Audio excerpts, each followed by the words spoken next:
Kat Channel. Ang ating video for today ay all about Miss Catherine Bernardo. Catherine Chandria Manuel Bernardo or kilala bilang Catherine Bernardo is a Filipina actress, a model, an endorser, isang recording artist, isang philanthropist, at isang entrepreneur. Nagsimula bilang child actress si Miss Catherine Bernardo at sumikat sa Mara Clara taong 2010. At simula noon ay naging isa siya sa pinakasikat at pinakamatagumpay at nirerespetong artista dahil sa taglay niyang galing sa pag-arte. Mas kilalanin pa po natin si Miss Catherine Bernardo. Ito na po ang facts about Catherine Bernardo. Her name is Catherine Chandria Manuel Bernardo. Pinanganak noong March 26, 1996 sa Cabanatuan, Nueva Ecija. Nakapagtapos siya ng marketing. Ang height ni Catherine is 5 feet and 2 inches. Siya ay isang sikat na influencer. Ang YouTube account niya na Everyday Cat ay may 4.1 million subscriber.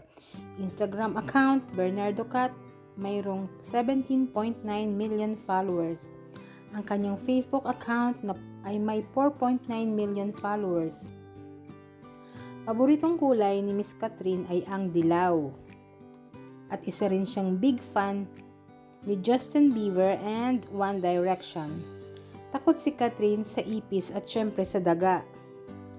Nga naman nagtapos si Catherine ng valedictorian noong elementary days niya. Ang unang talent fee ni Catherine ay ibinili niya ng isang Shih Tzu, ang kauna-unahan niyang puppy na pinangalan ng Prince. Ang pinakamagandang traits ni Miss Catherine Bernardo ay ang mapagpakumbaba siya, simple, may takot sa Diyos at mahilig din daw itong kumain.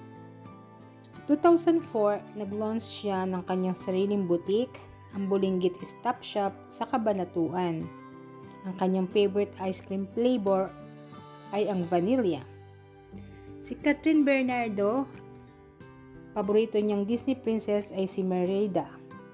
Binigyan siya ng kanyang mami ng isang Chanel bag nung siya ay isang maliit pang bata.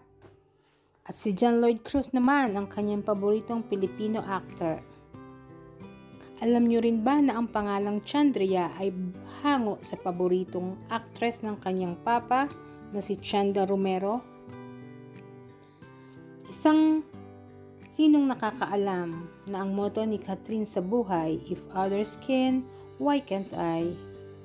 Pagdating naman sa pagkain, paborito ni Miss Cat ang adobo, lalo na at luto ni Tita Min. Syempre, luto ni Mama. Guys, ito po ang ating video for today. If you like my video, please do like and subscribe. Thank you po.